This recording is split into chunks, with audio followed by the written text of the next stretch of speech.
In part two, with my chat with Mark Cartier from the Shuttlepod show, we really get stuck into a lot of things Star Trek and Stargate. We discuss some really toxic fandom and our hopes for the new Stargate franchise. Don't forget to go and check out part one of this chat, but more importantly, go and subscribe to the Shuttlepod show. The link is in the description. Anson would murder you in a fist fight. Yeah. Like, he clearly has you by 50 pounds. Like, Yeah. the guy Anson looks like he's 6'4", and Kirk Actor looks That's mostly like hair. yeah, That's like 2 feet of hair. Only Star Trek show out of the new Trek that I've got up early to watch before I go to work, sort of thing. I've actually watched. Star Trek Picard season 3 is the first Star Trek where Erica was like, "Are we gonna go watch it? Are we watching it tonight?"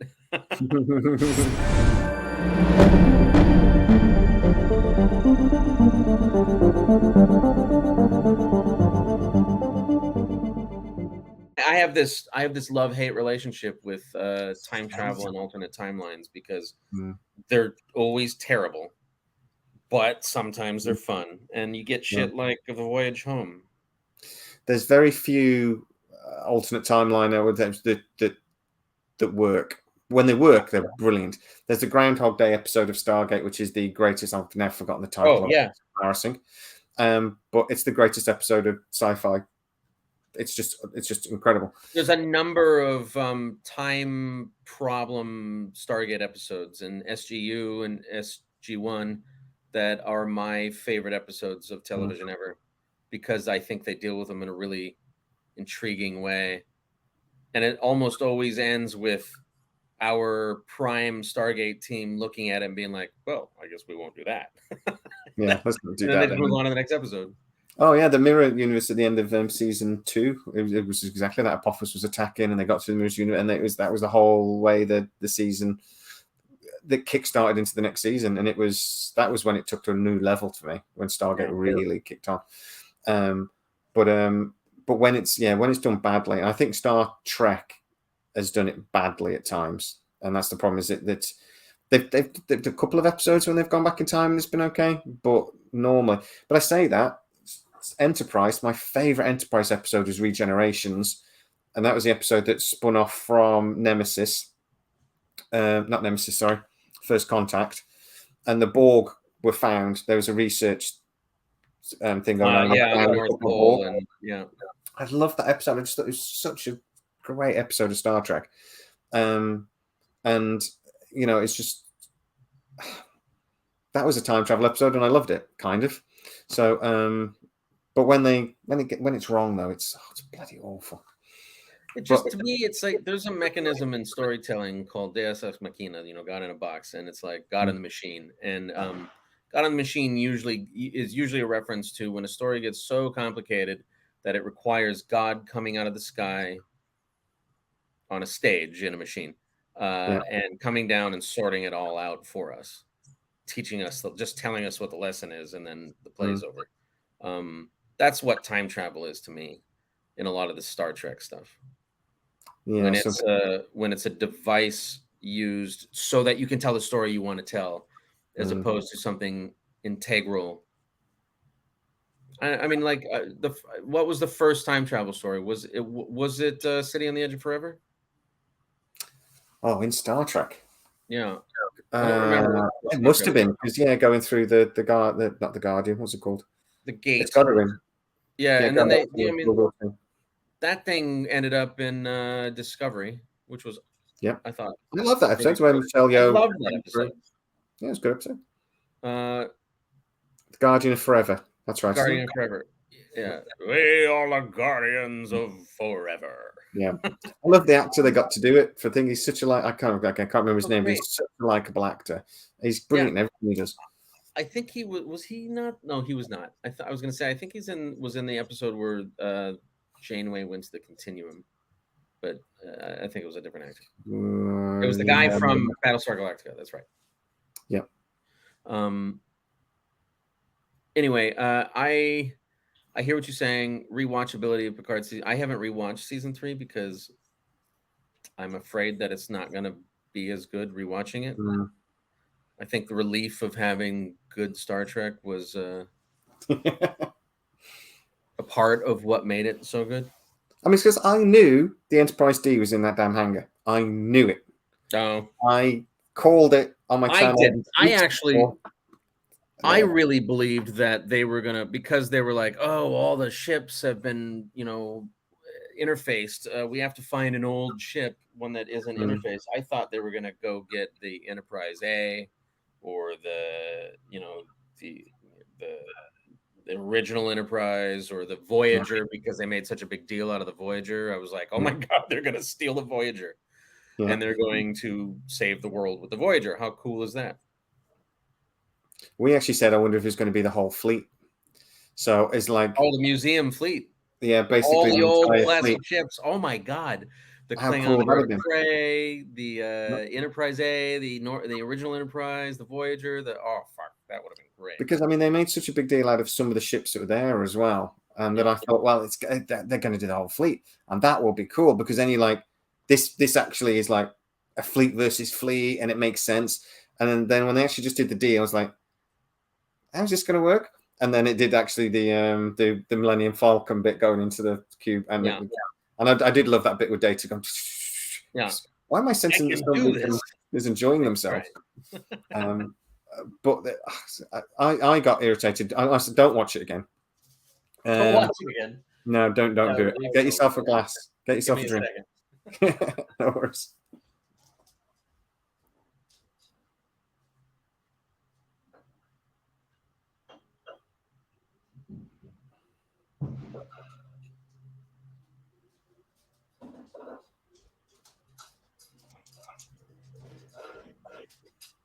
All right, I'm back. No worries. I say don't watch it again, because for me, I watch it a bit more critically, because I was like, is it really as? Because obviously I've got a sci-fi channel, so I have to talk about these things. Is it really as good? And I watch it back, and I'm like, I found myself playing with my phone. I just stopped watching it. Really? Or I'm irritated at stupid things, stupid mistakes in it. And I'm like, oh man, I've gone and spoiled the best Star Trek for years for myself. What an idiot. So now I'm thinking, maybe I need to watch it again, but without thinking. So I just don't think about it. I have a theory. Go on. I think you watched it too quickly. Quite possibly. I think you watched it again too soon after you watched it the first time. I think you need to let it sit and go back and watch it. Yeah. Well, I mean, I did that with Enterprise. I was not the biggest fan of Enterprise when it came out. I was I hate prequels. I hate all of them. Generally speaking, they do pee on canon. I always think it's like, we already know what happens. So, it's like, so where's the threat? Where's the we in Strange New Worlds is the same problem. We kind of already know what happens because of the original series and references from TNG. So I'm like, so they're actually now manufacturing this battle with the Gorn. So the Gorn are now the villain, because they know they can't really do anything else, because we already know what happens. So I'm like, so what's the point? Enterprise, I'm going to say that's not fair. I didn't like how Enterprise ended, because I always thought it was going to be, how was the Federation created? And it never really did that. It got bogged down with the Time Wars and Cold War and things. I didn't like the Xindi thing. I didn't mind the Xindi. I didn't like it. I love the attack they did. I did enjoy the first bit, and I enjoyed the battle at the end. There was a lot of good stuff in there, but it was I don't know. But again, I'm very much all Trek is good Trek, and I will never, if I had to choose anything else in Star Trek, I will choose Star Trek. And it doesn't matter what series it is. No. I think I said this. I'm trying to think what it was now. I think I said this about Strange New Worlds, and I didn't like the way it ended. And they were just like, well, so you don't like it? Because no, I still loved it. Yeah, I love it. I just don't like compare it to other Star Trek. I don't compare it to anything else. because it's still better than almost everything else that's on telly. Yes. But it disappointed me because it's got the Star Trek title on it. You and I can have this kind of conversation where we're into the minutia. I don't want anyone watching this to think that for a second I don't like any Star Trek, because I love all Star Trek. So no, we're getting into criticizing our personal preferences of how, if I was in charge of the show, or if you were in charge of the show, this is what we would have preferred. And it's because we love it that these things matter. If I didn't love the show, it wouldn't matter that they make a silly mistake about the bloody pot in Picard season 3 that the changeling jumped in, and I'm just like, why has it got residue? And there's just things like that, and I'm sort of like, if I didn't love it, it wouldn't bother me, but it bothers me because I love it. Oh, you just don't want Oda to have been leaving goo behind. Well, yeah, exactly. It's gross. He's like, it's not Slimer all of a sudden from Ghostbusters. I mean, what the hell? But I mean, it is gross. Yeah. Well, of course, then you would have Diana Troy's mother, Luoxana, would have had goo on her dress. Yeah, that's true. I like the Orville when there's the goo thing. The one character that's like a big snot, and he makes love to the Doctor, and the Doctor. I was like, I always wonder if that's like a changeling. Is that the changelings when the changelings do rumpy bumpy? Odo, like, do you want a bit more? Sort of thing. But I think the thing is, like with Stargate at the moment, with it potentially getting a revival, which we're hopefully getting announced soon, fingers crossed. It's really dangerous because this is like with Stargate first time around. You do SG1, you did SGA, and then they did SGU, which was completely different. And fans didn't like it. Even I didn't like it. Oh, my point about Enterprise was, I watched it back years later and loved it. I loved every single episode. I thought it was great. It's great. Scott Bakula is brilliant in it. And it's just, when I found out Scott Bakula was going to be captain, I was just like, that is the greatest bit of casting ever. That's genius. He's brilliant. Right. I just want him to go, oh boy, just once. That was my only issue. Oh boy. But then, so SGU was very, very different. And I've always thought, though, if they'd have done another SGU and SGA, I know Joe Flanagan said they were very different shows. I would discuss that with him. They weren't. They were very similar in lots and lots of ways. The formula, the way they were set up, sort of thing. SGU was completely different in every single way. But the thing is, fans didn't like that. But if they'd have just done another SG1, SGA sort of show, fans would have doing the same again. So it's like damned if you do and damned if you don't. Sort of thing. I loved SGU. To be perfectly honest, I know there's a lot of annoying, like, forced politics in the vein of Battlestar Galactica, where it was like, okay, this is not realistic, and I derogatorily call it Canadian filmmaking. It seems like all these Canadian shows have that sort of forced political, heavy-handed, terrible ADR, bad sound design sort of dramaturgy going on. There was a whole thing going on with the switch to HD at that time where they could run around with cameras on their shoulder because it didn't weigh 80 pounds anymore, and you could play with the digital focus pull. So, all that, rack focus shit and zoom focus stuff to heighten the drama. Yeah. Dramatic scene. It's being manufactured. Yeah. Battlestar Galactica was great. I love that show, but so much of it was like a little heavy-handed. It was a little manufactured. It's like, all right, I get it. Not boring towards the end. Battlestar. Yes, it's like, okay, how many times can you have some political horseshit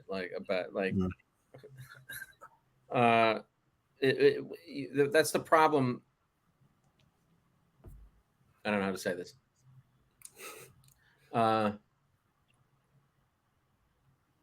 I loved SGU just like I loved Battlestar Galactica. In fact, SGU is quite possibly my favorite show if you take Star Trek out of the conversation. Because what it got right, it got really right. And what it got wrong wasn't so unprecedented. And it wasn't walk away from the show worthy. They were trying to create friction. They just weren't doing it very well. in my opinion. Mm. I do agree with a lot of fans' statements. We got a lot of comments when we had David Blue on, and when we had Joe Flanagan on about SGU, and how everyone was hateable. There wasn't a likable character in it, except for maybe David Blue's character. Except David, yeah. Generally, people liked Eli, yeah. And it's like, yeah, I get it, sure. Well, I really loved the communication stones, but I think they fucked it up. Yeah, they used them too much. They used them too much. Yeah. There was no consequence to using them, and it was for, like it was the whole thing between Young and La Bamba and Young's wife. Even when Young was having a baby with Johansson, it was like, come on.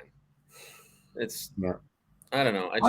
It's so much of it was very forgettable from the first season. You'd forget Ming-Na Wen was in it. Yeah, because she was terribly utilized, especially in the first season. Such a great actress as well. But that was the thing I was going to say. SGU, the first season, I watched it again. Mustache twirly.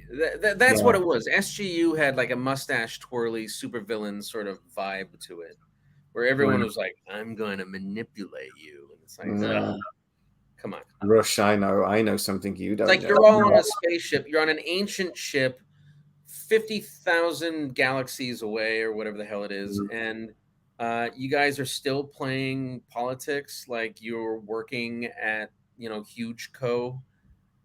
In somewhere in the United States. Like, come on, no one cares about your politics when you're desperate to survive. Yeah. I think if they had focused on survival over power politics, it would have been better. Well, so I just thought there was elements of it that were just boring because they were trying to copy Battlestar Galactica. They're trying to be Battlestar Galactica. They just you can't help it. But a lot of the stuff was like, we need to find water, we need to this, we need to that, and I go, it's a little boring. But so I watched it again recently because I've actually said it's still better than 90% of stuff on there, but compared to SGU and SGA, I don't like SGU, comparatively. Yeah, like I would watch every episode of SGU before I would watch a single episode of SG1 season 1. See, that I was just going to say, the first season of SGU wasn't very good, but it was getting loads better by the end of season 2. But the first season of SG1 wasn't very good. You watch it back. Season of SG1 was just no money. Absolutely no money at all. They were skint. They were trying to find their fit. The first season of TNG wasn't great compared to. The first season of TNG was terrible. It's also unwatchable. They killed off Tasha Yar. For some reason Geordie LaForge suddenly got engineering skills, and Worf became the security chief that they would have done, and the show just kicked on from there. But the first season, when they're trying to find their feet, was bloody awful. Yeah, I just think virtually every show I love, except maybe like X-Files, the first season's the best season of that. But most shows, they kind of struggle in the first season. They always take a minute. The best shows take a minute to get on their feet. Yeah. Season 3 is usually when they hone it in. I have a very unpopular opinion about TNG and why the first season sucked, and me saying that out loud is going to anger people. It didn't suck. It's just not my favorite. And I think it struggled because Gene Roddenberry, and he's admitted this many times in interviews to people who have been on our show, kind of saw TNG as just an extension of the original series. Yeah. The original series he loved. He felt it was cut short, and I think he's right. Yeah, 100%. And when he got a chance to do the Next Generation, he wanted to basically carry on with what he was doing with the original series, just with a new cast. And so there's so many similarities between season 1 and TOS that I don't think anyone can argue that. But when I've said something similar in the past on our show, the comments lit up and everyone's like, "Oh fuck it, you don't know anything." It's like, Deanna Troy's uniform. That is straight out of the original season, and never mind storylines, just visual stuff like that. But Roddenberry was such a. I remember a story I heard that the executive producers and they weren't going to fund to build the set of the engine room, but Gene Roddenberry was like, if they don't build it straight away, I won't get it. So he rewrote the pilot to have a scene with the engine room. So they had to build the engine room, and just think that his vision like that is just like. But I totally mean that there are certain episodes they're just original, but then they have an episode like Conspiracy, and you just go, where did that come from? What the hell are we watching? Oh yeah, there was I did a video on that years ago, and I did a joke sort of like it was so unfederation. They were like, that thing comes out of his mouth, and instead of like normal Federation, let's explore, let's try to talk this through. They're like, oh no, like it. It's like kill. And just, but it was such a standout episode. That was when I think I fell in love with TNG. I think Roddenberry was one of the most amazing visionaries we've ever had in storytelling. His legacy, what he created, look what it's become. It's the single largest franchise, quite possibly, in the history of storytelling, modern storytelling. That's Star Wars, really, isn't it? But Star Wars, it's like, Star Wars is Star Wars, but the hours of content compared to Star Trek, it's not even close. It's like still a child compared to Star Trek. They're completely different. One's fantasy, one's sci-fi. They are different. But yeah, I have this argument with my wife, which one's better. She's a Star Wars fan and I'm a Trekkie. And I'm just like, but Star Wars is great. I love Star Wars. But again, if I had to choose, if there was a Star Trek movie playing at the theater and a Star Wars movie playing at the theater, I would pay for the Star Trek ticket and I would sneak into the Star Wars movie. You know what I mean? Like I would go watch that, and if I could, I'd go into the Star Wars. Yeah, just slide across if you got a chance. Star Wars is great. It's not Star Trek. Never been a big fan of Star Wars. I watch it, but I don't obsess on it. And we've got this lad Harris that I said that he comes on our show, the American lad. He's obsessive. He knows every character. He knows everything. And I'm just like, I don't care. He goes on rants sometimes. This has happened with this character and the thing in Clone Wars. And I'm so like, oh, for God's sake. But then he'll mention something about dilithium crystals, and I'm like, right. I really liked the Han Solo movie. Just saying that you liked Han Solo, the movie they did. Mm-hmm. You're the only one. I loved it. You're on your own on that one. It was charismatic. It was fun. I liked it. I can't remember a damn thing from that. That's always my sort of yardstick. If you ask me afterwards, what happened? If I can't tell you, I didn't enjoy it, and I can't tell you what happened in it. I can remember bits. I remember the sort of like her and the woman from Game of Thrones arguing on a planet somewhere. I just think they cast Solo wrong. If I'm honest, they just got the casting wrong. But it was I don't know. I like them. Didn't they change directors and stuff as well halfway through or something? I don't think probably that's the thing that happens. Yeah, but it didn't work for me. I loved Andor. I thought Andor was great. I think Rogue One's one of the best things that's been done in years. I thought it was absolutely amazing. But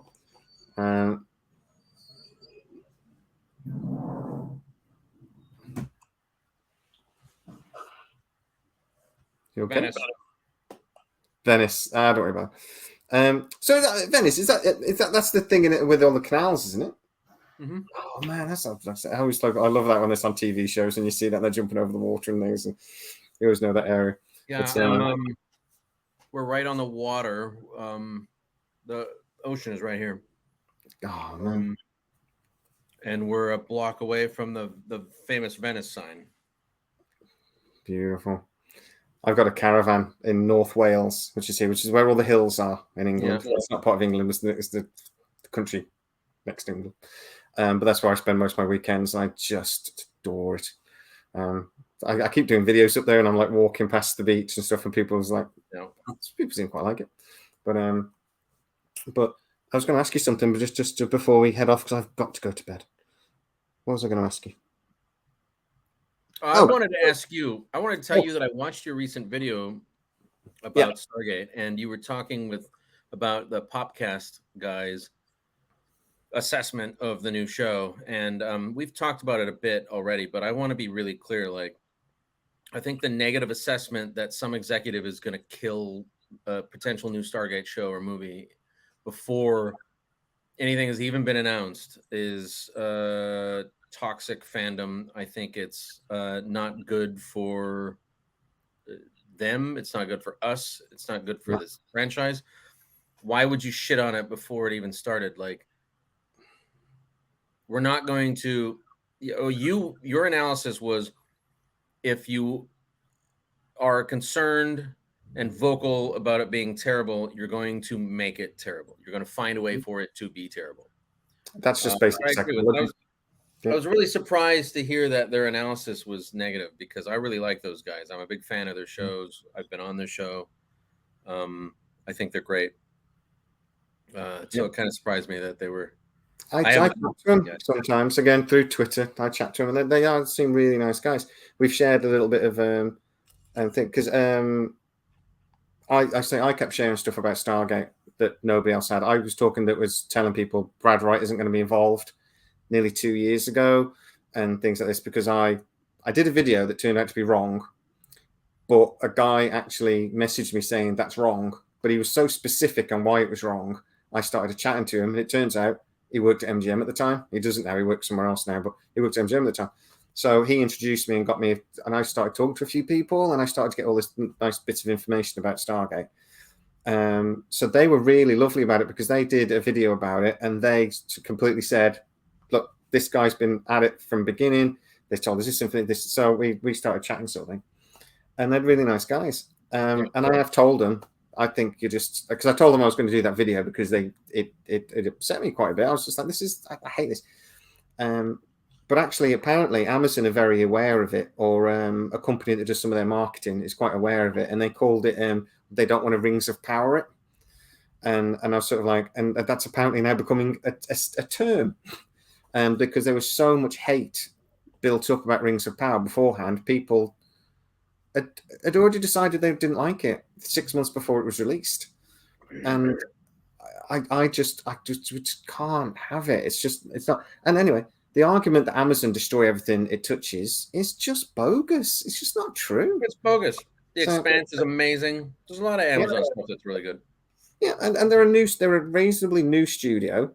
Yeah, they produce a lot of stuff through other people. And show me one studio ever that's just done hit after hit. That's just what a lot of fandom doesn't understand is probably 3/4 of anything that's branded as an Amazon original was actually something that was independently financed and acquired by Amazon, and contractually put the Amazon original logo on it. Yeah, it was something Netflix was doing before that as well. They were sort of, and like with the early Star Trek, the early Star Trek stuff, it was done as a Netflix original here.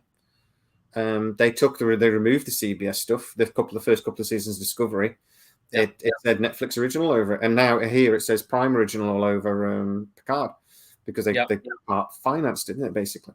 But that's because until about 6 months ago, Amazon didn't own any studio space. They own none. They own a studio here in Culver City. They own the old Culver City studios. They've just reopened I think they've got about 6 studios there now on the Culver City. 6 stages, yeah. Yeah. So, but until it might have been a bit more than 6 months ago now. I'm still on COVID brain, but it was quite recently that those actually opened, and they've started using them. I think it's Soundstage 15. They've just literally just filmed their first movie there. World's largest virtual soundstage, apparently. It's got 2 massive LED screen TVs. Yeah, I've seen it. That just blows my mind. I'm just like, that can't work. But I've seen some images from it, and I'm like, that really works. I want Amazon to work well, because one, I'm always going to be an Amazon Prime member, because I order a lot of stuff from Amazon. Yeah, I mean, so I keep getting emails asking if you're a business. I do. I go, are you a business? Would you like a business account? Because I just buy a lot of crap from you. But also, Amazon is doing the Fallout TV show, and I told you before we started this conversation that I'm a big Fallout. Yeah. My video game is Fallout. That should be so good. Have you seen some of the first images? I have. I'm trying really hard not to see too much of it. I don't want to get all like fanboy into every single detail and every single speculative tidbit. Yeah. I think I would like to wait for the show to get released and then just enjoy it with a clean slate and have not completely fucked my expectations into the ground. Yeah.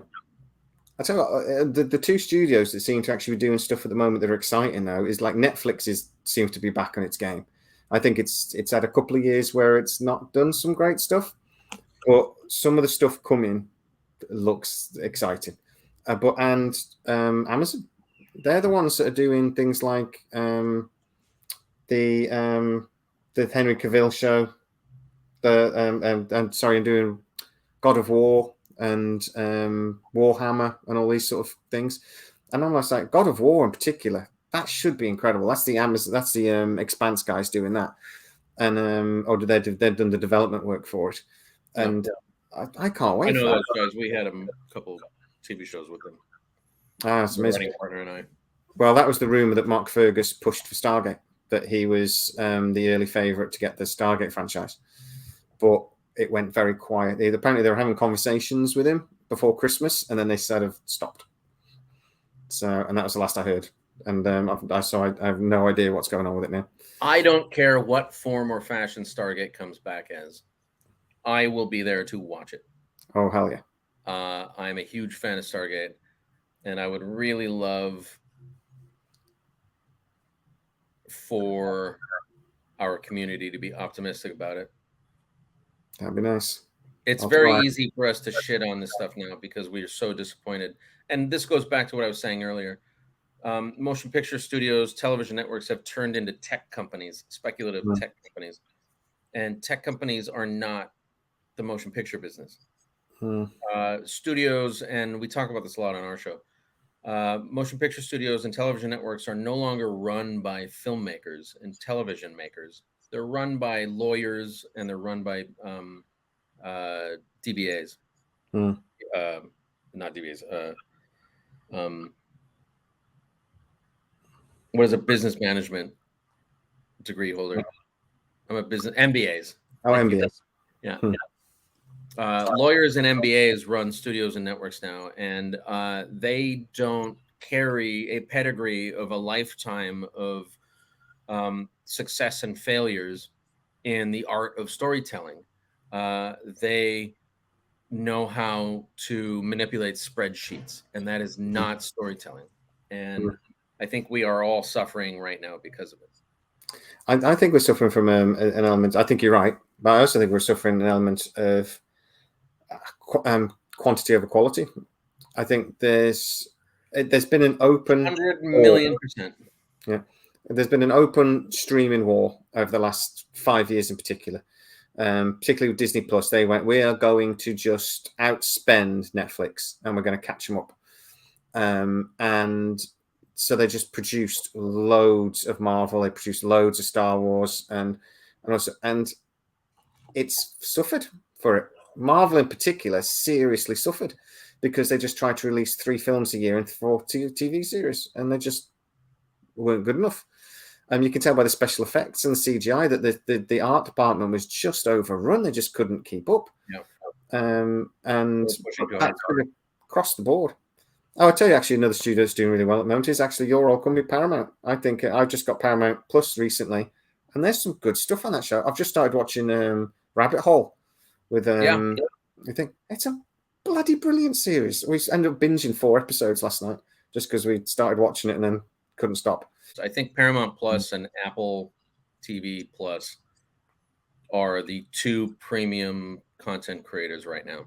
Yeah, Apple are making some. They're very much quality. They are quality over quantity. It's hard. Yeah, nothing like enough. Almost to the detriment. There's almost not enough. We have officially watched all of Apple TV's content, and it's like now what? I'll still pay for it because something else will come out. But it's there's nothing on there really, but what they release is all great. So no, they are doing well. But I think the streaming wars, I just think they just try to do too much too fast. And whereas they got Netflix, excited about being tech bros. yeah, No offense to tech bros, but they're all. It's a whole okay. Go make your app. Leave us alone. Yeah, well, yeah, but I think Warner Brothers have got the right idea at the moment, though, is they've sort of gone right, instead of trying to actually fight all these guys, let's just work with them. So now they're doing projects for everybody. They're doing projects for Apple. They're doing projects for Netflix. So the head of WBTV is a woman named Channing Dungey, who was the president of ABC, and ABC was really good at producing content on top of just above and beyond its own network. So they would produce shows that would be available on other networks and other platforms. And they're doing that at WBTV right now.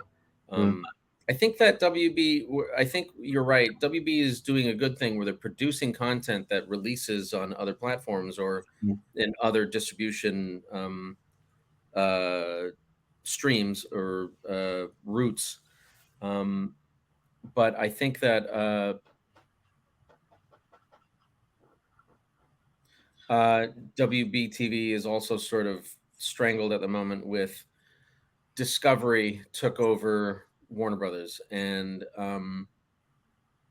they've been manhandling HBO a little bit. And I think I think it was a mistake to call WB's TV streaming service HBO Max. I get that HBO is the premier brand at WB, but if you called it WB Plus and you were able to include HBO and the other brands under that family of whatever, it probably would have branded better. Well, now it's just Max, isn't it? So now it's just Max. So they've gone away from, they've dropped the HBO, but they've also, instead of preserving HBO's premium content status, the new bosses from Discovery have said HBO is no longer in the business of creating premium, expensive, experimental content. And it's like, that's all HBO has ever done. Yeah, that was what HBO's famous for. That was like famous for. That's why they're HBO. Yeah. That's what, it was like shock content and to a point, and things like The Sopranos. Nobody else was really doing things like that. Would have ever, and it changed the face of television. The Sopranos did. HBO is responsible for changing how television is made. Yeah, I think mostly for the good. Discovery is so used to like, but we make assloads of money on reality TV, so we're gonna save money and we're gonna make money. And it's like, no, you're not. Not on this scale. You're gonna, if you take away why people watch HBO, they're gonna go to Apple or Paramount or Amazon or Netflix, who will make giant budget experimental television like The Sopranos, like not Lord of the Rings, I'm a Dragon, Game of Thrones. Yeah, Game of Thrones, yeah. And House of the Dragon, and yes. Which is House of the Dragon is now not, it doesn't feel like a HBO show anymore. Game of Thrones became so popular, it took out like boobs and stuff, and towards the end. But this is like, it's like, I could let my kids watch House of the Dragon, and I'm just like, that's not right, an HBO show. That's not right. I don't want to watch it if my kids can. Yeah, I don't really want to watch those. Did you ever watch the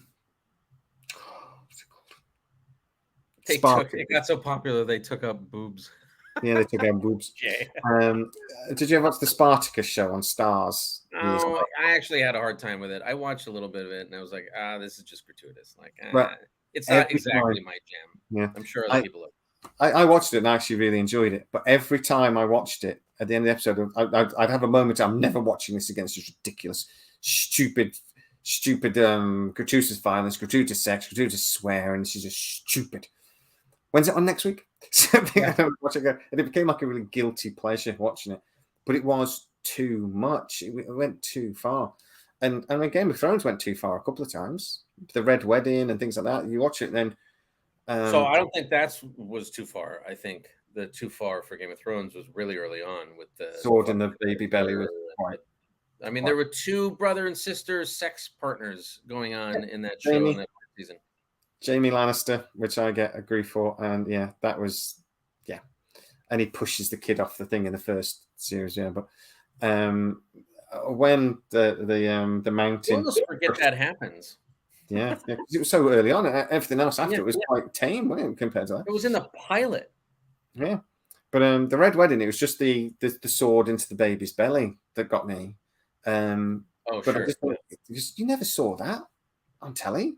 You don't. Little kids never die. It's like it was like the first episode of Battlestar Galactica. That's the bit that just the miniseries for me was perfect. It was just the bit. The series got a bit boring towards the end, but the miniseries was phenomenal. But the thing was the tall blonde Cylon snapped the baby's neck, and I was just like, you don't get that in TV. What the hell am I watching? It's like, but it worked. I mean, that was done more subtly than anything Game of Thrones ever did. But yeah, it was. Yeah, I love Game of Thrones, but it's become tame, and I'm not. And I'm enjoying House of the Dragon. I did enjoy the first season of House of the Dragon, but I had a fight with one of the executives on Game of Thrones, so I refused to watch it. I only watched it because the last season was so hyped. I was like, fine, I'll watch it. So I binged all of Game of Thrones so that I could watch the last season. And I was like, okay, I've seen it. No, I'm not going to go back. Right, was it actually because you then did all of that to watch the worst bit of Game of Thrones? Yeah. And then when I got to the last season, I was like, what the fuck am I watching? Yeah. So like normally American TV shows are obsessive with last time on. And I've always said that Game of Thrones really desperately needed, and I hate it. I'm just like, some American TV shows I watch sometimes, and I'm like, after an advert, they'll go, last time on. I'm like, no, it was 2 minutes ago. I remember. 2 minutes ago. Yeah. I remember last week, it's fine. But Game of Thrones, I need to be there with like a tape recorder, like going, just remember this bit was the thing with it, or like a notepad and pen. I really needed it last time on. So many characters, so many stuff. I couldn't keep up. I've watched it 3 times now. I still don't know what was going on. But in a good way, because it was a good show, but I loved it. But before we head off then, because I do have to go to work tomorrow at some point. It's 11:15 now. Yeah, it's way late for you, isn't it?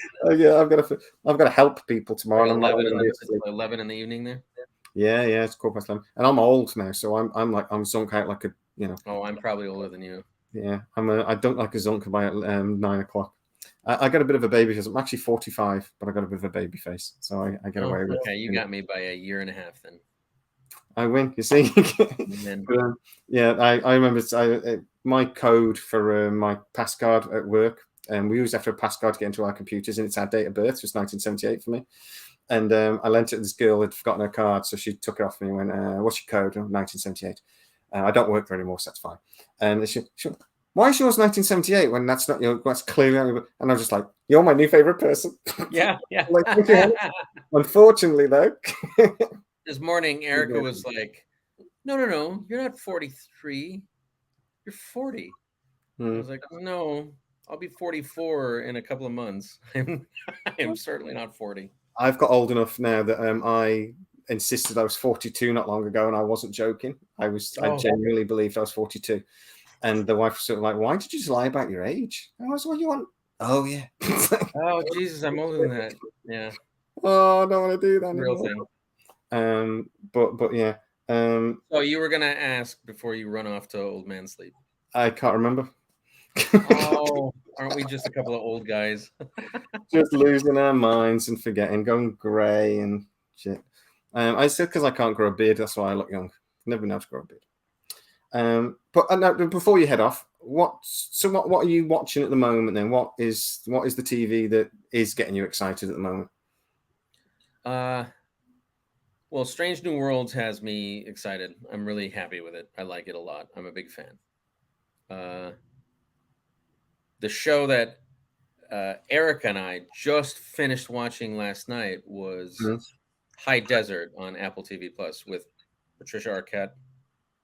Oh, I've not seen that.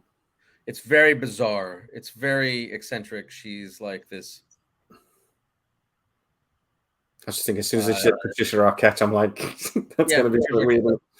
She plays like this this woman who's struggling with staying off of drugs. She's she does all the party drugs, and she's trying to stay off of it. And her mother has just died, and her life is at a crisis point. And she tries to reinvent herself as a private investigator with a very good friend. Everyone loves Raymond's brother. What is his name?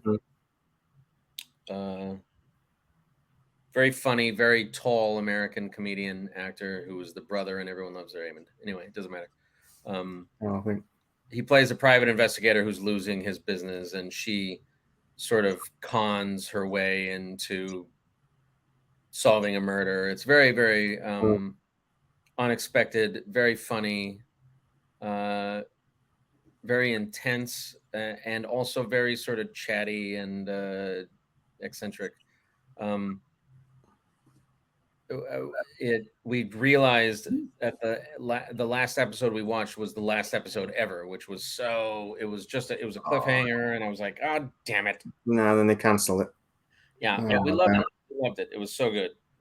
We watched the entire first season just in the last few days. So High Desert on Apple TV is great. I'll have to give it a go. I've got Apple TV because of Ted Lasso and Silo and a few other things. So I got a new Apple phone, so they give me a year for free. I'm like, okay, I'm going to binge it before that year ends. I tell you what, I've started watching today, and I kind of think that the political scenery in America is a show called The Newsroom. The Newsroom is great. I love the show, and I've just the first two seasons are so good. They got cancelled after 2, didn't I? think 3. Anyway, they didn't get as much as it should have done. But I've just started. I've listened to the 4th or 5th episode in, and they were talking about the Republicans and the Tea Party elements of thing. And all the way through, I'm just watching it, thinking, I wish this had got through to Trump. This would have been so good. If this had got through to Trump, it would have been awesome. They would have watched his head just pop on live TV. Yeah. It would have been great. But such a great show. Sorkin or something. It was the guy that did Boston Legal, which is another show I absolutely adored, with Bill Shatner. Yeah, with Bill Shatner, who we're gonna get on our show. God damn it! If it kills you, or are you actually getting him on your show? No, so I found I've been dealing with his publicist, and I found out just this last week that his agent is a guy I know and have done business with before, and I was like, you gotta be kidding me. How did I not know this? So I'm really excited about making it happen, but I think it's gonna be an ordeal. So who have you got coming on this weekend, or have you got a moment to plug it with my fans at least? Yeah, this Sunday we're doing. Well, I don't know what day this is going to release, but it's going to have to go out in parts now because we've been talking for 2 hours. That's funny. Today is Tuesday, July 11th. So this Sunday we are doing another live stream. We're going to watch another episode of Star Trek. This will be our second time doing it live, so we've worked out a lot of the kinks, and we think it'll be a lot more fun. But we enjoyed it a lot, and the fans of our show seem to really like it. So we're going to do another one this Sunday. We're going to do a lot of fan questions. We're going to talk about Star Trek, and we're going to have an agenda this week. And then next week, we're going to have the Shuttlepod show guest. It's going to be Dr. Muhammad Noor, who is a Star Trek consultant who's very well known in the fandom. He goes to the conventions, he speaks at the conventions and on the cruises and all that. And he's going to sort of introduce our show to the world of Star Trek inspired science, or science inspired Star Trek. And we hope to have other science guests on, like astronauts and like the woman who drives the Mars rover and stuff like that. It's amazing how many fans, I think say scientists, like what was his name, Tim, the British astronaut, Tim, damn it, but anyway, he was a huge Trekkie and all these sorts of things, and I got to, which is why I'm so annoying that I can't remember his name, because I met him, and he's my friend, he's my closest friend, and I can't remember his name. Tim something. But anyway, he was such a I just met him like he was just after he got back, he was everywhere for a couple of years. Named Tim. Timothy Nigel Peake. Tim Peake. I want to say Tim Peake, but I think no, that's not right. But it's Tim Peake. There you go. Yeah. I just asked him because I actually said to him, I do a sci-fi show, and he goes, "Oh, what you talk about? Star Trek," and that was him there for 15 minutes. Oh, that's great. He just kept going on about our thing, and he didn't like. He said about how Enterprise, and that was I started the conversation. You should watch it again because that should load better, and this, and this. And he was just like, oh, okay, maybe I'll give it another go. And he was just lovely, but he just wouldn't shut up. I was like, all right, won't stop. All right, I'm on board now. I want to walk away now. So it's like I met Dave Grohl, and all I did was shout Dave at him.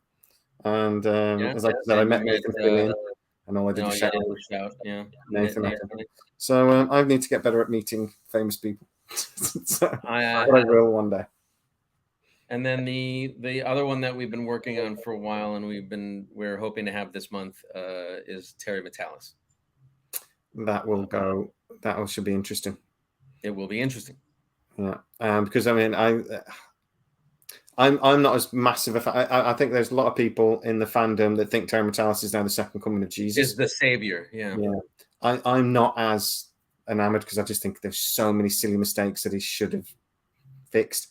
But he obviously loves the franchise, Star Trek, yeah. And so you can't argue with it. And it's like, and that's all we wanted. We want somebody that genuinely treats it like Star Trek and actually does something that, like I said, I got up every Thursday and think he won't come on this channel though. I had an argument with him on Twitter because I didn't know who he was. And, oh, jeez, disagreement with him, but I didn't know. Argued with Terry Matalas on Twitter. Yeah, well, it was about the Borg, and I said at the Picard season 2, and it goes, "How do you ruin the Borg? They're the best villain in sci-fi, and you ruin them." And I kind of knew who he was, but I hadn't actually read him up, so I knew the name, but I didn't know quite why, if you know what I mean. But he really argued. He was really offended, and I just thought I was talking to somebody, but he was, because obviously he'd written most of the episodes, so he got really offended, and I was just like, but when I realized, I was like, I'm so sorry, I was just expressing my opinion, but he got offended, so I was like, shit. But you did ruin them. This is why we should keep our negativity to ourselves and focus on the positive. I didn't think I was being negative. I just thought I was expressing an opinion that they'd been neutered by. I just thought the whole ending to Picard season 2 was, again, if I'd have realized who he was, I wouldn't have said it, because it'd be like, it's like somebody saying your kid's ugly. It doesn't matter if that's the ugliest kid on the planet, you're going to get offended, and you should. So he was damn right to be not happy at me. I'm not going to. Yes. I'm not saying I was in the wrong completely. I'm actually really happy with the Borg started with Picard and Q, and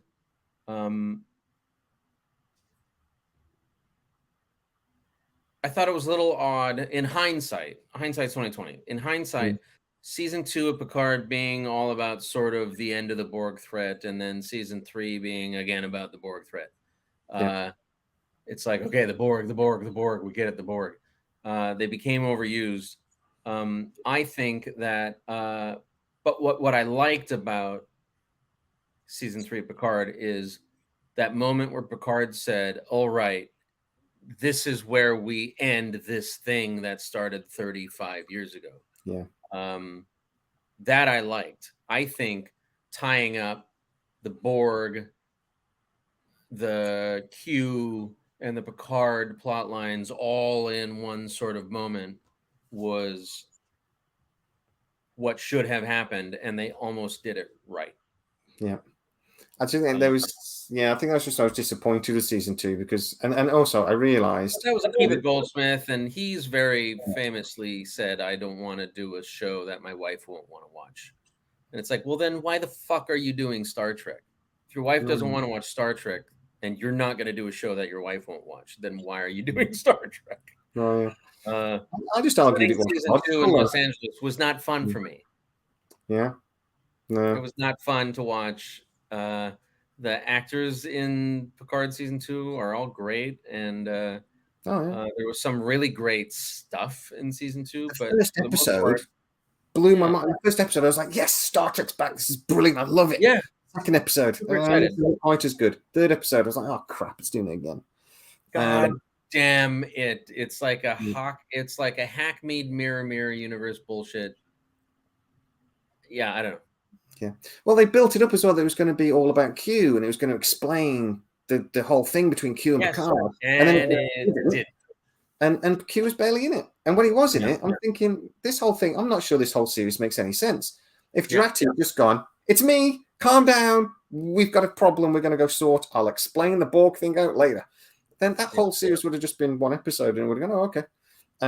It just didn't, it made no sense that Jurati attacked in the first place. Yeah. So I was thinking the whole thing, and then all of Q's actions didn't really make any sense, and that was what my problem with it was. I'm just watching the whole series thinking, it's like watching She-Hulk and get to the end and go, there was no point to any of that. It doesn't matter how good it is, there's no point to it. And Rios, Captain Rios was my favorite character, and then they left him in the 24th. And then they left him in the past. I love him. He was I'm great. arguing that if you get an actor to come back for Stargate, it should be him. He's awesome. Yeah, I'd love him. Thank you so much, Mark, for coming on and doing this. I'm going to go to bed now. And oh my God. Anytime. I'm a fan of your show. So I would love you to come back, and we will definitely have you back anytime you want. Anytime you got any time to anything you want to talk about. So and obviously I want to talk to Connor because he was on Stargate. So yes. So you know, if you can get in his ear and just go, give that lad an hour, it's fine. Obviously, I'm quite happy to talk to Dominic as well because he's British, so he'll know. He'll get my jokes. So, well, we'll work on getting them on. We'll do a segment with him. Well, that would be amazing. It would be easier if it happens on a day that we're recording because we will have all the gear already and they'll be on set already. And if you could do anything, to be honest, I would work around you guys because I think you're great and I'd love to. And get the name of the Shuttlepod show out there as well. Not the Shuttlepod podcast, which was very hard to say. Shuttlepod show. It's the Shuttlepod show. It's a show. Yeah, much better. Much better. But it's a great show, so everyone should be watching it. Thank you. And it's a brilliant format. So, yeah, no, thank you very much.